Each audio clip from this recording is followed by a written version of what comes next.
So welcome back to our channel जिसका नाम है एजुकेशन जिम विद ऋषभराज। कैसे आप सब। तो अभी लेट नाइट मेरे को ये अपलोड करना पड़ रहा है ये सब्जेक्ट, ठीक है। जिसके भी कल एमबीए फर्स्ट सेमेस्टर का एग्ज़ाम है। पहला एग्ज़ाम एमएमपीसी 1, ठीक है। मैनेजमेंट अकाउंटिंग जो भी आपका सब्जेक्ट होगा, ठीक है। मैंने टाइटल एक बार देखा नहीं है, बट मैनेजमेंट का है, ऑर्गेनाइजेशन, ठीक है। तो आप एक बार देख लेना, बट कोड आपको बता दे रहा हूँ MMPC 1, ठीक है। तो जो आपके इंपॉर्टेंट क्वेश्चंस बन के आते हैं यहाँ पे, आपको एग्जांपल के तौर पे सारी चीज़ें समझाऊंगा किस तरीके से आएंगे, ठीक है। अटैम्प्ट आपको कोई भी 5 क्वेश्चन करने होंगे। पहला क्वेश्चन जो बन के आएगा वो है discuss the various functions of management. यानी मैनेजमेंट जो भी आप मैनेज करते हो अपने वर्क को, ऑर्गेनाइजेशन को, ठीक है। तो उसके अंदर कौन कौन से अलग अलग फंक्शंस होते हैं वो चीज़ आपको डिस्क्राइब करना है यहाँ पे, ओके। एक्सप्लेन करना है how these functions are interrelated. ये सभी जितने भी फंक्शंस है ये इंटर रिलेटेड कैसे हैं, रिलेटेबल कैसे रहेंगे, ठीक है। तो चलते हैं, पहले हम पढ़ते हैं इसके फंक्शंस कौन कौन से हैं। पहला चीज़, मैनेजमेंट फंक्शंस के अंदर इंक्लूड होते हैं कौन कौन। प्लानिंग, यानी कोई भी अगर आप मैनेजमेंट को अगर आप मैनेज कर रहे हो, ऑर्गेनाइजेशन को या किसी भी चीज़ को अगर आप मैनेज कर रहे हो, तो सबसे पहले आप करोगे, प्लान करोगे उस चीज़ को, फिर ऑर्गेनाइज करोगे, उसके बाद आप स्टाफिंग करोगे, देन डायरेक्टिंग करोगे, एंड देन लास्ट में आप कंट्रोलिंग करोगे, ठीक है। यानी कि पहले आप प्लान बनाओगे, उसके बाद आप ऑर्गेनाइज करोगे उससे सभी चीज़ों को, देन स्टाफ मेंबर यूज़ करोगे, देन उन सबको डायरेक्ट करोगे यानी इंस्ट्रक्ट करोगे, एंड देन सभी को कंट्रोल करोगे, ओके। आसान शब्दों में बताइए, these functions are interrelated and operate in a continuous cycle, ठीक है। किस तरीके से ये इंटर रिलेटेड है और जितने भी फंक्शंस थे उन सबको और ज़्यादा अच्छे से यहाँ पे समझते हैं। पहला, planning. Planning involve setting goals and deciding in advance the actions to achieve them. यानी कि जब भी आप ऑर्गेनाइजेशन या किसी भी चीज़ को अगर मैनेज करते हो, तो आप प्री प्लान करके चलते हो कि आपके गोल्स क्या रहेंगे, आपके अचीवमेंट क्या रहेंगे, आपको क्या अचीव करना है, एम क्या है आपका काम करने का, ठीक है। तो ये मैनेजमेंट के अंदर आप पहले से प्लान करके चलोगे। It gives direction to all other functions, ठीक है। सेकंड पॉइंट है आपका ऑर्गेनाइजिंग इन्वॉल्व्स, ठीक है। ऑर्गेनाइजिंग कैसे इन्वॉल्व होते हैं इसके अंदर, arranging resources and activities to implement the plan, ठीक है। यानी अलग अलग जगहों से जहाँ से भी आपको रिसोर्सेज मिल रहे हैं, जो भी आपके सोर्सेज हैं, उन सभी डाटाज को आप कलेक्ट करके इम्प्लीमेंट करोगे प्लान के अंदर कि कैसे आप ऑर्गेनाइज करने वाले हो, जिसके अंदर आपका क्या क्या होता है, रोल्स आप कौन से निभाओगे, रिस्पॉन्सिबिलिटीज सबको क्या क्या मिलेगी, एंड वो लोग कैसे कोऑर्डिनेट करेंगे, एफर्ट्स कैसे डालेंगे काम में, ठीक है। तो इन सभी चीज़ों को ऑर्गेनाइज करना, ओके। थर्ड पॉइंट है स्टाफिंग। स्टाफिंग का मतलब होता है रेफ स्टाफिंग का मतलब होता है कि आप रिक्रूट करोगे, जो भी आपके एम्प्लॉयर होंगे, एम्प्लॉयज़ होंगे, उनको रिक्रूट कैसे करोगे, हायर कैसे करोगे। तो इसके अंदर स्टाफिंग के अंदर कौन कौन आता है, रिक्रूटिंग करना, सेलेक्ट करना लोगों को, ट्रेनिंग देना उनको, एंड डेवलप करना एम्प्लॉयज़ को। It ensures the right people are in the right roles. आपको यहाँ पे इस चीज़ का रोल निभाते हो कि एक सही इंसान, सही कैंडिडेट एक सही जगह पे बैठा है, तभी आपका काम अच्छे से होगा। तो यहाँ पे आप स्टाफिंग करते हो यानी सिलेक्शन करते हो कि किस बंदे को कौन सा काम मिलना चाहिए, ओके। फोर्थ पॉइंट है directing means guiding and motivating employees. Directing का मतलब होता है कि आप डायरेक्ट कर रहे हो अपने सभी एम्प्लॉयज़ को कि आपको काम कैसे करना है। आप उनको ऑलवेज गाइड करोगे कि तुम ये नहीं ये करो तो ज़्यादा अच्छा काम कर पाओगे। ऑलवेज मोटिवेट करोगे, क्योंकि अगर डिमोटिवेट रहेंगे तो काम वो टाइम से नहीं कर पाएंगे। मोटिवेटेड रहेंगे ऑलवेज, आप उनको हौसला दोगे, जल्द से जल्द करोगे और अच्छा काम होगा, टर्नओवर अच्छे बनेंगे, तुम्हें बोनस मिलेंगे, काम करते रहो, अच्छे से करो। तो इस तरीके से आपको ऑर्गेनाइज करते रहना पड़ेगा, सबको डायरेक्ट करते रहना पड़ेगा।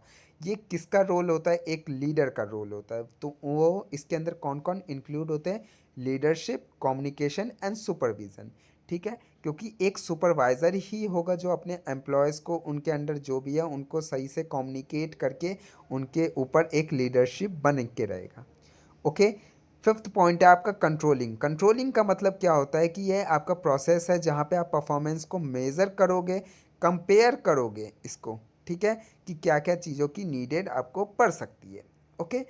एंड याद रखिए ये वैसे देखा जाए तो एक पर्टिकुलर बच्चे के वजह से मेरे को क्लास देनी पड़ रही है, ठीक है, क्योंकि जिस फ़ोन में एंड लैपटॉप में डाटा है उस बच्चे को अभी मैं मैसेज नहीं कर पाऊँगा क्योंकि रात ज़्यादा हो चुका है एंड शट डाउन कर चुका हूँ सब चीज़ सिस्टम, ठीक है। तो मॉर्निंग तक मैं उसको मैसेज करूँगा तो टाइम लग जाएगा, इसलिए ये क्लास प्रोवाइड कर दे रहा हूँ सबके लिए फ्री ऑफ कॉस्ट, ठीक है। तो फर्स्ट क्लास ये फ्री ऑफ कॉस्ट रहेगा, नेक्स्ट से जो भी क्लासेस रहेंगी वो पेड ग्रुप में रहेंगी, ठीक है। या इसका जो पीडीएफ रहेगा वो बच्चों उसको मिल जाएगा जिसने पे किया है, ठीक है। अदरवाइज़ आप क्लासेस यहाँ से ऑनलाइन ले लीजिए, आपके लिए इनफ रहेगा। ओके, तो ये जो फंक्शंस है ये सभी इंटरडिपेंडेंट है, ठीक है। ये सभी चीज़ें आप एक बार रीड कर लीजिएगा, इनफ है आपका। Question number 1। क्वेश्चन नंबर 2 आपसे क्या पूछा जाएगा, एक्सप्लेन करना है आपको प्रोसेस एंड इम्पोर्टेंस क्या है प्लानिंग को एक ऑर्गेनाइजेशन के अंदर। कि अगर आप एक ऑर्गेनाइजेशन चला रहे हो, एक फर्म चला रहे हो, एक बिजनेस रन कर रहे हो, तो उसके अंदर प्लानिंग कैसे आपका इम्पोर्टेंस रखती है एंड प्रोसेस क्या है इस प्लानिंग का। ओके, तो planning is the foundational function of management, ठीक है।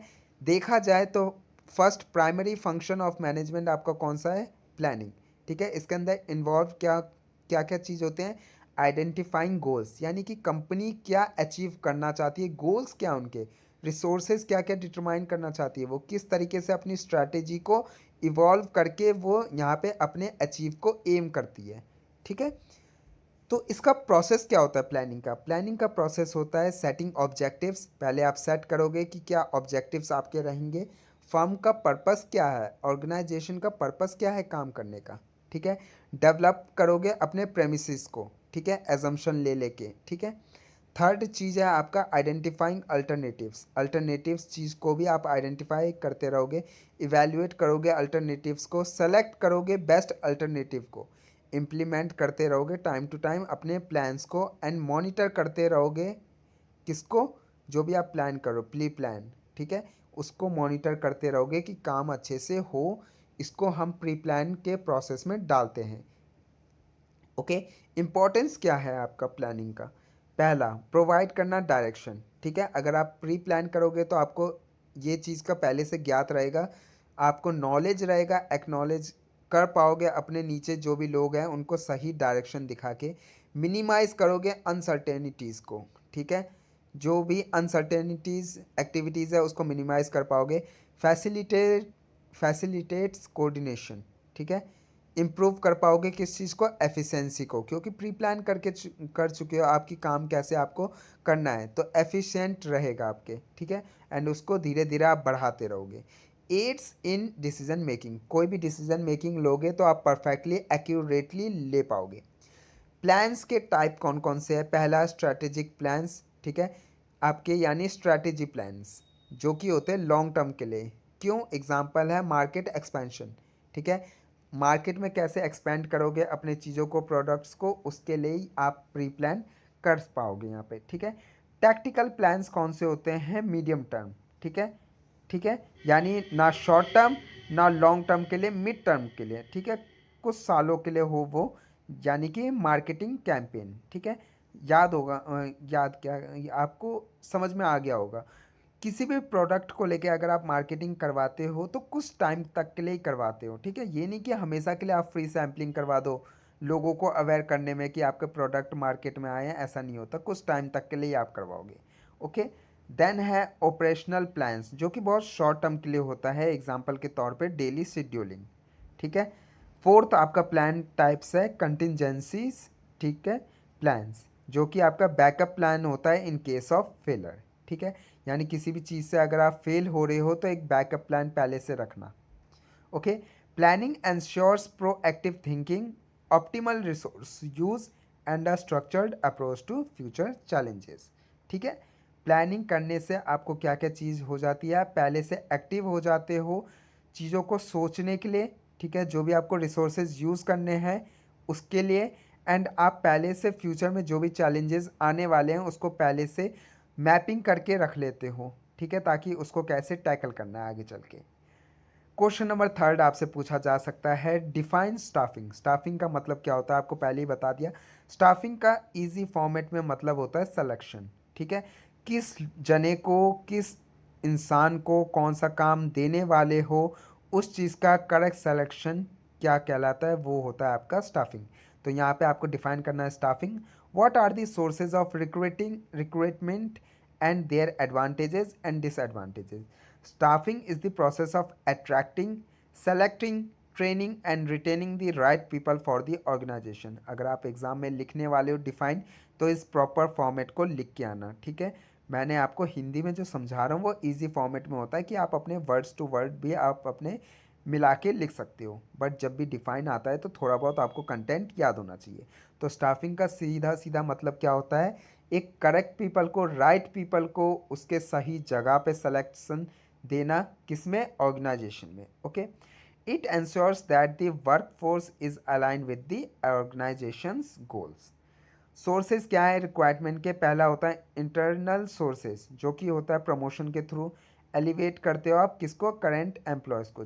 इसके एडवांटेजेस क्या है, मोटिवेट्स करना स्टाफ मेंबर को, कॉस्ट इफेक्टिव रहते हैं ये। डिसएडवांटेज क्या है, लिमिटेड चॉइस होते हैं यहाँ पे प्रमोशन में, मे कॉज जेलेसी, ठीक है। ये किसके वजह से हो सकते हैं, जेलस के वजह से। सेकेंड आपका इंटरनल सोर्स है ट्रांसफ़र, ठीक है, यानी कि शिफ्टिंग एम्प्लॉयज़ बिटवीन डिपार्टमेंट्स, अलग अलग डिपार्टमेंट्स में शिफ्ट करते रहना, ठीक है। तो एडवांटेज यहाँ पे क्या होता है, टैलेंट्स को रिटेन करना, क्विक एडजस्टमेंट करना, ठीक है। लेकिन डिसएडवांटेज क्या होता है, may not fill all vacancies, ठीक है। इसके बाद आता है हमारा एक्सटर्नल सोर्सेज। दो तरीके के सोर्सेज हैं, इंटरनल एंड एक्सटर्नल। इंटरनल में कौन कौन से थे, प्रमोशन एंड ट्रांसफ़र। एक्सटर्नल में कौन से थे, एडवर्टाइजमेंट के through, employment exchange, recruitment agencies, campus recruitment, online portals, इन सब थ्रू आप हायर करते हो। इसका एडवांटेज क्या होता है, वाइड पूल ऑफ कैंडिडेट्स, यानी कि बहुत सारे कैंडिडेट यहाँ पे आ जाते हैं वर्ल्ड वाइड में, ठीक है। न्यू आइडियाज़ को आप यहाँ पे अचीव कर सकते हो उनसे। लेकिन डिसएडवांटेज क्या होता है, ये बहुत ही कॉस्टली पड़ जाता है आपको एंड टाइम कंज्यूमिंग हो जाता है ये, ठीक है, टाइम लगता है इन चीज़ों में करने में।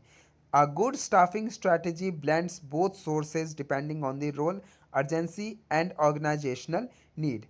एक गुड स्टाफिंग स्ट्रैटेजी वही कहलाती है जो कि दोनों सोर्सेज पे डिपेंड, दोनों सोर्सेज को काम पे ला सके, लेकिन इसमें भी डिपेंड करता है कि किस रोल के लिए आप हायर कर रहे हो, किस अर्जेंसी को लेके, एंड आपके ऑर्गेनाइजेशन में किस चीज़ की नीड है उसके बेसिस पे।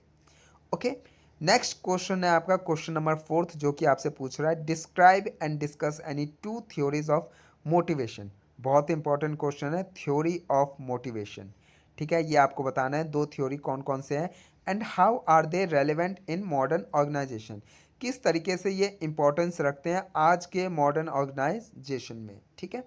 तो जो दो थ्योरी है आपका, पहला है आपका Maslow's hierarchy of needs and second है आपका हर्ट्जबर्ग टू फैक्टर थ्योरी, ठीक है, हर्ट्जबर्ग टू फैक्टर थ्योरी।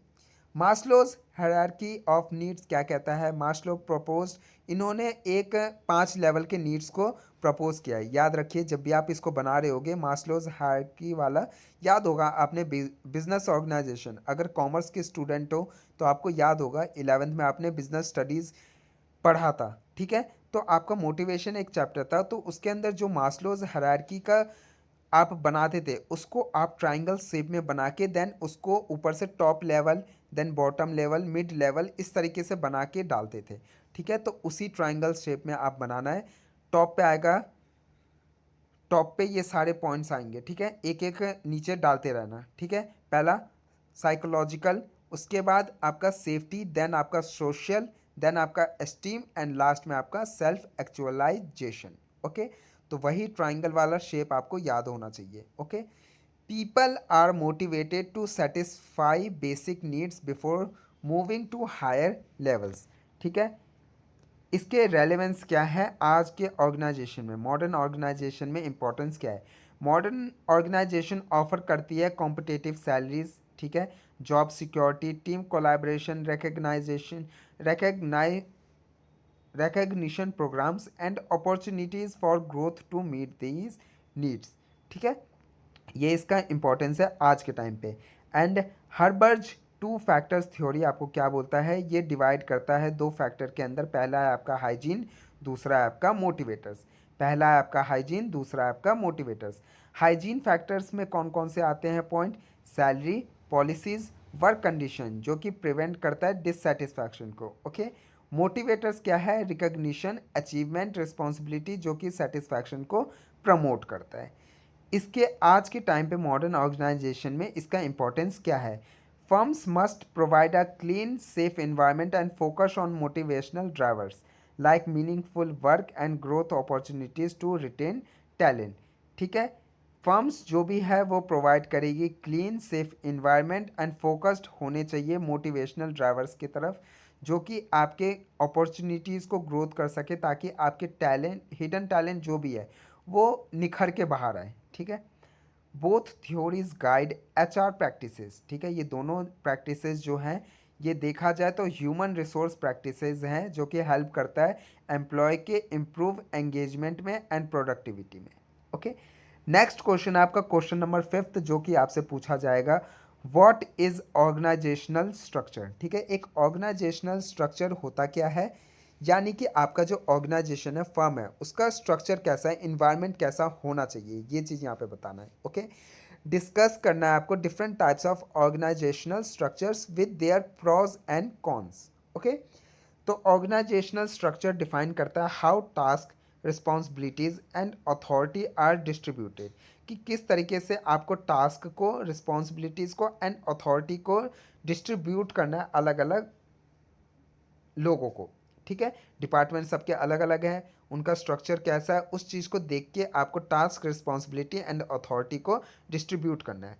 यहाँ पे इंश्योर किया जाता है कि clarity, coordination and control within the organisation, इन तीन चीज़ों को यहाँ पे इंश्योर किया जाता है कि ऑर्गेनाइजेशन के अंदर होने चाहिए। पहला चीज़ क्लैरिटी होनी चाहिए हर चीज़ को लेके, कोऑर्डिनेशन होना चाहिए सब में। ठीक है, एंड कंट्रोल, कोऑर्डिनेशन का मतलब है अगर आपका टीम लीडर कुछ भी चीज़ आपको समझा रहा है तो उस चीज़ को फोकस होके उसके ऊपर काम करो। ये नहीं कि आपको समझाया जा रहा है आप उस चीज़ के ऑपोजिट जाके कुछ काम कर रहे हो। ठीक है, तो सबको मिलजुल के काम करना होगा, वही कोऑर्डिनेशन कहलाएगा। ओके, टाइप्स क्या क्या हैं आपके ऑर्गेनाइजेशनल स्ट्रक्चर्स का? पहला है फंक्शनल स्ट्रक्चर। ये क्या कहता है? ये डिवाइड्स करता है ऑर्गेनाइजेशन को बेस्ड ऑन फंक्शंस, जैसे कि एचआर डिपार्टमेंट है आपका, मार्केटिंग डिपार्टमेंट है, तो कौन सा ऑर्गेनाइजेशन है, फंक्शन क्या है स्ट्रक्चर का, तो फंक्शन बेसिस वाइज यहाँ पे डिवाइड किया जाता है। ठीक है, एडवांटेजेस क्या है यहाँ पे? स्पेशलाइजेशन, जैसे एचआर है तो ये ह्यूमन रिसोर्स है, ये लोग एम्प्लॉयज़ की सैलरी को देखते हैं, जो भी ट्रांजैक्शन हो रहा है वो चीज़ देखते हैं। मार्केटिंग डिपार्टमेंट वाले, स्ट्रक्चर वाले क्या देखेंगे? मार्केटिंग में देखेंगे कि उनके जो प्रोडक्ट्स है वो कितने हायर कॉस्ट पे जा रहे हैं, कितनी सेल्स जा रही है, कितनी प्रोडक्टिविटी हो रही है। ठीक है, इन सब चीज़ों को, तो स्पेशलाइजेशन यही चीज़ होती है कि एग्जाम्पल के तौर पे जैसे आपने लिया होगा एमबीए एचआर, तो आपकी स्पेशलाइजेशन क्या है? ह्यूमन रिसोर्स आपकी स्पेशलाइजेशन है, क्योंकि एमबीए तो सबने लिया है, लेकिन कुछ ने एचआर लिया है, ह्यूमन रिसोर्स, कुछ ने ओपी लिया है, ऑपरेशन मैनेजमेंट, कुछ ने एच ये लिया है, एफएम लिया है, फाइनेंशियल मैनेजमेंट, कुछ ने मार्केटिंग मैनेजमेंट लिया है। तो ये स्पेशलाइजेशन जैसे कोर्सेज होते हैं, वही फंक्शनल वाइज आपके स्पेशलाइज्ड कोर्स है। ठीक है, काम है यहाँ पे। यहाँ पे आप एडवांटेजेस क्या थी? स्पेशलाइजेशन एंड एफिशिएंसी, क्योंकि जो एचआर है तो ये एचआर के काम को अच्छे से कर पाएंगे, लेकिन डिसएडवांटेज क्या होता है यहाँ पे? Poor interdependent communication. Okay, second आपका टाइप्स क्या है? डिविजनल स्ट्रक्चर, जो कि बेस्ड होता है किस पे? प्रोडक्ट्स पे और रीजन के ऊपर। एडवांटेजेस क्या है? अकाउंटेबिलिटी और कस्टमर पे फोकस रहते हैं, लेकिन डिसएडवांटेज क्या है? रिसोर्सेज के डुप्लीकेशन होना, और ये कॉस्टली भी होता है। ओके, थर्ड पॉइंट है आपका स्ट्रक्चर का टाइप्स कौन सा है? वो है मैट्रिक स्ट्रक्चर, जो कि कंबाइन है functional and project based structure को लेके। इसका एडवांटेज क्या है? ये फ्लेक्सिबिलिटी रहती है एंड स्किल शेयरिंग रहती है यहाँ पे, लेकिन डिसएडवांटेज क्या है? यहाँ पे डुअल रिपोर्ट करना पड़ता है एंड कॉम्प्लेक्सिटी होती है यहाँ पे। ओके, तो choice depends on size, goals and strategy of the organisation. एक ऑर्गेनाइजेशन के डिपेंड करता है कि उनके काम का साइज़ क्या है, गोल्स क्या है, अचीव क्या करना है उनको, स्ट्रैटेजी क्या बना रहे हैं, उस बेसिस पे वो टाइप्स ऑफ स्ट्रक्चर को ऑप्ट करेंगे। ओके, नेक्स्ट क्वेश्चन है आपका क्वेश्चन नंबर 6, जो कि आपसे पूछता है कि मेजर बैरियर्स कौन कौन से हैं इफ़ेक्टिव कम्युनिकेशन के लिए। ठीक है, यानी कि एक कम्युनिकेशन को इफ़ेक्ट करने के लिए मेजर बैरियर्स कौन कौन से हैं, how can these be overcome, ये कैसे यहाँ से उभर के निकल सकते हैं। बैरियर्स कौन सा है? पहला सिमेंटिक, जो कि डिफरेंट इंटरप्रिटेशन ऑफ वर्ड्स करती है। ठीक है, यानी किसी वर्ड को इंटरप्रेट जो करती है वो डिफरेंट लेवल पे करती है। सेकंड साइकोलॉजिकल, जो कि होता है आपके स्ट्रेस बेसिस पे, इमोशन और रेसिस्टेंस, ठीक है, यहाँ पे कम्युनिकेशन को इफेक्ट करता है। थर्ड आपका ऑर्गेनाइजेशनल, जो कि आपको पता है हायरार्किकल बैरियर्स और लैक ऑफ ट्रांसपेरेंसी, ठीक है, किसी भी चीज़ की अगर ट्रांसपेरेंसी नहीं रख पाते हो तो ये यहाँ पे दिक्कत वाली बात होती है। फोर्थ पॉइंट है आपका फिजिकल, जहाँ पे नॉइस हो जाता है और पुअर इंफ्रास्ट्रक्चर होता है, तो ये यहाँ पे बैरियर्स बन जाते हैं। कल्चरल फिफ्थ पॉइंट, जहाँ पे लैंग्वेज एंड वैल्यू डिफरेंसेस को नापा जाता है। अब इन बैरियर से आप ओवरकम कैसे कर सकते हो, ठीक है, यानी इन रुकावटों से कैसे उभर सकते हो। Use clear and simple language, ठीक है, हिंदी आ रही है हिंदी में करिए, इंग्लिश आ रही है इंग्लिश में करिए, जिस लैंग्वेज में आपको आता है इजी फॉर्मेट में उसको यूज़ करिए ताकि आप टोटली क्लियर रहो एंड एक्यूरेट रहो। Okay. Second point, encourage feedback and active listening, always हर चीज़ को सुनो एंड फीडबैक को एनकरेज करो। Okay. Promote open communication channels, use technology wisely, चाहे ईमेल्स हो या वीडियो कॉल्स हो। Train employees in cross cultural communication, ये इफ़ेक्टिव कम्युनिकेशन इंश्योर करता है बेटर कोऑर्डिनेशन में, फ्यूअर कन्फ्लिक्ट्स में, ठीक है, कुछ झगड़ों में, एंड हायर प्रोडक्टिविटी में, एंड ज़्यादा से ज़्यादा प्रोडक्टिविटी में हो, इस वजह से ये कम्युनिकेशन को यहाँ पे इंश्योर करके इफ़ेक्ट करता है। नेक्स्ट क्वेश्चन है आपका क्वेश्चन नंबर 7, जो कि आपसे बोलता है explain the roles of organisational culture in improving effectiveness, ठीक है, यानी कि किसी भी इफेक्टिवनेस को इम्प्रूव करने के लिए ऑर्गेनाइजेशनल कल्चर का क्या रोल होता है, ठीक है, एंड इसके traits of a good culture कौन कौन से हैं। पहली बात, रोल क्या है, ठीक है, organisational culture is the shared values beliefs and practices that influence how people behave in an organisation, यानी ऑर्गेनाइजेशनल का कल्चर ये कहता है कि आप अपने प्रैक्टिस के बिहाफ पे, वैल्यूज़ के बेसिस पे एंड बिलीफ के बेसिस पे आप इन्फ्लुएंस करते हो लोगों को कि आपको ऑर्गेनाइजेशन के अंदर कैसे बिहेव करना है।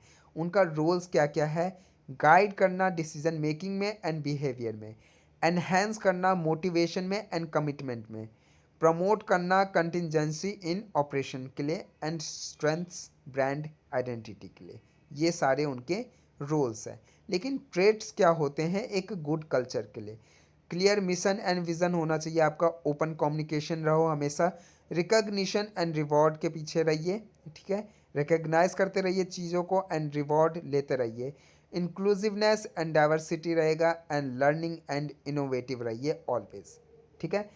A strong culture aligns employee behavior with organizational goals, fostering loyalty and performance. Okay.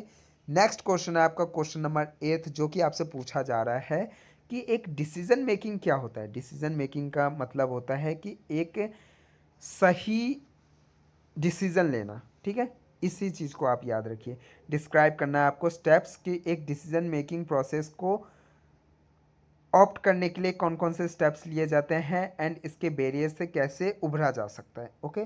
तो decision making is the process of selecting the best course of action among alternatives, ठीक है, यानी कि कौन सा बेस्ट डिसीजन आपके पास। एग्जांपल लीजिए कि 10 आपके पास चॉइसेस है, लेकिन इन 10 में से कोई एक ऑप्शन आपके लिए सबसे बेस्ट ऑफ बेस्ट होगा, तो वो आपको ऑप्ट करना, वही आपका डिसीजन मेकिंग होगा। किसी भी डिसीजन मेकिंग को लेने से पहले आप कौन कौन से स्टेप्स को देखते हो। पहले आप प्रॉब्लम को आइडेंटिफाई करते हो, इन्फॉर्मेशन को इकट्ठा करते हो, अल्टरनेटिव्स को डेवलप करते हो, इवेल्युएट करते हो अल्टरनेटिव्स को। उसके बाद आप बाकी अल्टरनेट से चूज़ करते हो बेस्ट कौन सा है। देन आप अपने डिसीजन को इम्प्लीमेंट करके इवेल्युएट कर लेते हो कि आउटकम क्या निकल के आएगा। ओके। बैरियर्स, रुकावटें कौन कौन सी है। लैक ऑफ इंफॉर्मेशन, यहाँ पे इंफॉर्मेशन की कमी होती है। इमोशनल बाइस होते हैं यहाँ पे। ग्रुप थिंकिंग होती है। टाइम प्रेशर होता है यहाँ पे। तो ये सारी रुकावटें हैं जिससे उभर के आने के लिए आपको क्या क्या चीज़ करना होगा। Use data and evidence, encourage करो आप डाइवर्स ओपिनियंस को, ट्रेन करो अपने मैनेजर्स को इन क्रिटिकल थिंकिंग्स के लिए, यूज़ करो डिसीजन सपोर्ट सिस्टम, ठीक है, इन सब चीज़ों के लिए। DSS एक ऑनलाइन सिस्टम है जिससे आप अपने सभी डाटा को एक जगह पे फीड करके रखते हो, ठीक है। Structured decision making ensures better outcomes and accountability. Okay. Next आपका शॉर्ट नोट्स आपसे पूछा जाएगा, मैनेजरियल ग्रिड थ्योरी क्या है, जो कि developed by Blake and Morton द्वारा इसको डेवलप किया गया है। ये आइडेंटिफाई करता है लीडरशिप स्टाइल्स को, किसके ऊपर बेस होता है ये, concern for people and production. The best style is team management, high concern for both. Second आपसे पूछा जा सकता है टर्न अराउंड मैनेजमेंट क्या होता है, ठीक है। ये एक स्ट्रैटेजी है जो कि आप रेस्क्यू करते हो, किसके लिए, फर्म्स के डिक्लाइनिंग्स को, किसके द्वारा, restructuring operations, management and finances. Example के तौर पे देखा जाए तो कटिंग कॉस्ट के लिए, इम्प्रूव करने के लिए अपने कैश फ्लोज को, एंड प्रोडक्ट करने के लिए अपने इनोवेशन को। नेक्स्ट पॉइंट आपसे पूछा जाएगा सेंट्रलाइजेशन और डिसेंट्रलाइजेशन के बीच में अंतर क्या है, डिफर क्या है। सेंट्रलाइजेशन वह डिसीजन मेकिंग है टॉप लेवल का, जो कि सुटेबल होता है छोटे कंपनीज के लिए, छोटे स्मॉल ऑर्गेनाइजेशन के लिए। लेकिन डिसेंट्रलाइजेशन का मतलब क्या होता है, जो कि डेलीगेट करता हो लोअर लेवल्स को। ये प्रमोट करता है फास्टर डिसीजंस को एंड एम्पावरमेंट को। ओके, नेक्स्ट आपके केस स्टडीज़ हो सकते हैं, ठीक है। ये एग्जांपल आपको बता रहा हूँ। जैसे कि देखा जाए कि हर केस अलग अलग यूनिक होता है, आपको आइडेंटिफाई करना पड़ेगा कोर इश्यूज़ क्या है। यानी कि अगर आपसे केस स्टडीज़ पूछ लिया जाए तो आपको अलग अलग चीज़ें पूछ लिया जाता है, जैसे लीडरशिप स्टाइल के ऊपर, कम्युनिकेशन गैप्स के ऊपर। तो आपको पहले प्रॉपर रीड करना होगा, ठीक है।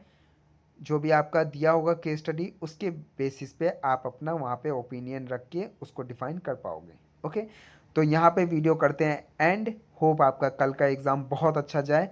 सो ऑल द बेस्ट, मिलते हैं नेक्स्ट वीडियो में, तब तक के लिए टाटा एंड गुड बाय।